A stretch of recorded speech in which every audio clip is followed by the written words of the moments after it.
Assalamualaikum Football United ringan amatiran ala gua mau news update aja nih ya. Jadi langsung aja nih soal masalah terkait kabar terbaru tentang Donny van de Beek ya, yang gua dapat ini dari channelnya Fabrizio Romano. Jadi Fabrizio Romano ini memberikan beberapa update terkait dengan pemain Manchester United. Yang pertama tentu saja Anthony Martial ya, yang sudah di Sevilla dan akan segera melakukan tanda tangan ya. Dealnya ini ternyata peminjaman tanpa opsi pembelian. Besarnya itu sekitar 6 juta euro dan biaya ini 6 juta euro ini mengcover biaya peminjaman dan juga gaji dari Anthony Martial sampai dengan bulan Juni. Nah, ini dia nih yang menarik, juga ada update tentang Donny van de Beek ya. Donny van de Beek ini dikabarkan kalau Manchester United khusus untuk Donny van de Beek ini tidak akan melepasnya dengan status permanen atau menjual ya. Ataupun juga melepas dengan pinjaman tapi punya opsi beli untuk klub yang meminjam tuh. Manchester United tidak akan melakukannya.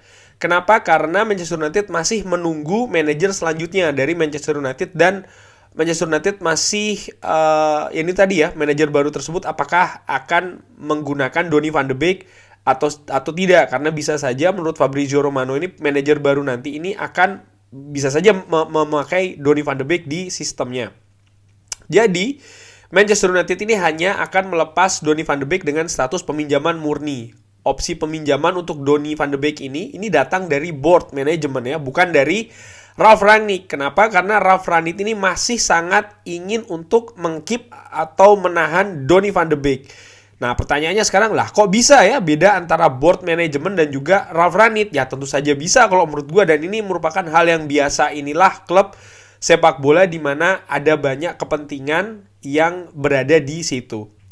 Pemain sendiri ya, artinya Donny van de Beek sendiri menurut Fabrizio Romano ini ingin cabut sebagai pemain pinjaman, dan sekarang tergantung dari Ralf Rangnick kalau bisa meyakinkan pemain ini untuk stay. Nah, ini kan jeda sudah semakin tipis ya, jeda untuk bulan atau musim dingin ini. Jadi ini sangat-sangat krusial ya waktu-waktu terakhir ini. Dan ini yang menarik lagi ya, dikabarkan kalau Crystal Palace ini berminat dengan Donny van de Beek ya. Ini manajernya Patrick Vieira ini berminat kepada Donny van de Beek.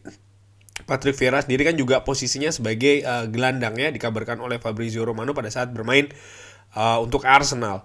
Selain Crystal Palace, dari Spanyol Valencia dikabarkan juga berminat untuk meminjam Donny van de Beek. Nah, sekarang ini tergantung dari sang pemain dan juga agen.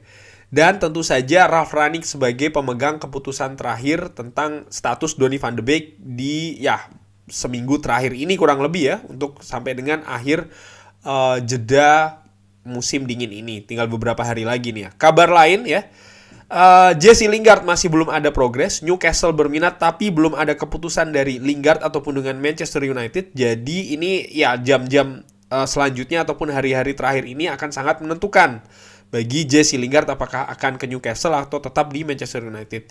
Amad Diallo ini tinggal menunggu keputusan akhir mau ke klub mana ya untuk status pinjaman.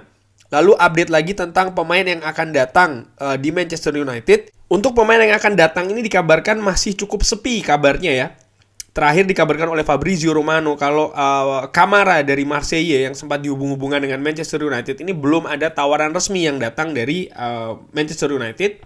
Lalu Denis Zakaria juga ya, karena pemain ini akan habis kontraknya di musim panas dan dikabarkan juga sempat diminati oleh Manchester United, tapi Fabrizio Romano mengabarkan kalau sepertinya kemungkinan besar sekali Denis Zakaria ini tetap akan stay di Bundesliga dan pindahnya ya atau transfernya itu akan berlangsung di musim panas nanti, apakah ke Bayern München ataupun juga ke Borussia Dortmund. Peluang Manchester United ini kemungkinan besar sekali kalaupun terjadi di bulan Januari ini akan mengambil gelandang bertahan, walaupun lagi-lagi dipertegas kalau pergerakannya masih cukup sunyi dan sepi. Dan kurang lebih demikian ya update dari Fabrizio Romano. Dan kalau balik lagi Donny van de Beek menurut gue bagaimana? Ya situasinya menurut gue sih ini cukup rumit juga ya sampai dengan penutupan bursa musim dingin ini. Tergantung Ralf Rangnick dan juga sang pemain ya. Artinya kedua belah pihak ini, apakah pemain dalam hal ini Donny van de Beek teryakinkan oleh rencana oleh Ralf Rangnick. Dan ya tentunya itu juga tergantung apa rencana Ralf Rangnick terhadap Donny van de Beek. Yang jelas Donny van de Beek ingin bermain, dia ingin supaya bisa kembali lagi ke tim nasional Belanda. Kalau menurut gua situasinya ini juga sekarang formasi kan sepertinya akan 4-3-3, di mana menurut gua peluang Donny van de Beek di atas kertas tetap ada di sana di 3 gelandang tengah itu. Dia tentunya bisa jadi backup bagi seorang Bruno Fernandes karena tampak sekali Ralf Rangnick ini tidak ingin dia tahu Bruno Fernandes pemain penting dan kontribusinya jelas, tapi dilihat dari beberapa pertandingan juga dia ini tidak segan-segan untuk mengganti strategi ataupun sistem di tengah jalan. Dan menurut gue di tengah pertandingan, dan menurut gue peluang Donny di situ ada.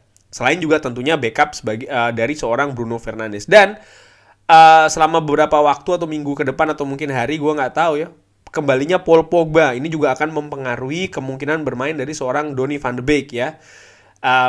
Dan ya kita ini kan di tengah ada Fred, ada Scott McTominay, ada Matic yang posisinya menurut gue terutama untuk Matic dan juga Scott McTominay ini kan tidak secara langsung berkompetisi dengan Donny van de Beek. Keuntungan dari Donny van de Beek adalah Donny van de Beek ini bisa ditempatkan di beberapa posisi. Bisa jadi itu kekuatan atau bisa jadi kelemahan. Maksud gue begini, artinya dia tidak fokus ke satu posisi. Tapi ya kalau menurut gue, melihat dari kedalaman squad yang kita butuhkan, kita masih bertanding di 3 kompetisi dan ini selalu disebutkan oleh Ralf Rangnick. Menurut gue sih, gue berharap dia stay.